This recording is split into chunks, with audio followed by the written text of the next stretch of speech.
প্রিয় দর্শক, আসসালামু আলাইকুম। দর্শক, আপনাদের প্রীতি ও শুভেচ্ছা জানিয়ে শুরু করছি আমাদের আজকের প্রতিবেদন। তো দর্শক, আজকে আমরা এক অসহায় মেয়ের গল্প তুলে ধরব, যার নাম হচ্ছে আলেয়া।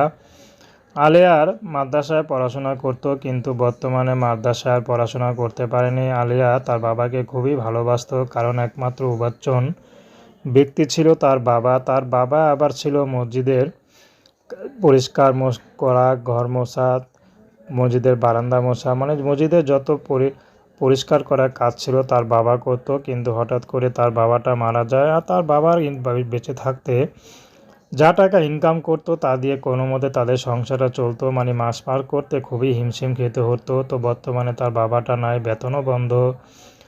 তো এখন যে আলেয়া তার মাকে নিয়ে, তার ছোটো ভাইকে নিয়ে চলবে সেই অবস্থা নাই। তার মধ্যে আলেয়ার বিয়েরও বয়স হয়েছে, অনেক জায়গা থেকে সম্বন্ধ আসে কিন্তু বিয়ে ভেঙে যায়। তো আলেয়া এখন ইউটিউবে এসেছে, যদি ভালো একটা জীবনসঙ্গী পায় যে তাকে একটু ভালো রাখবে, ভালোবাসবে, সেই মানুষটি যেমনই হোক আলেয়া বিয়ে শাদী করতে রাজি আছে। আলেয়ার ব্যক্তিগত কোনো পছন্দ নেই, কোনো চাওয়া পাওয়া নেই। আলেয়াকে যে আপন করে নিতে পারবে, সে যদি বুড়ো হয় বা দাড়িওয়ালা পুরুষও হয়, আলেয়া বিয়ে করবে।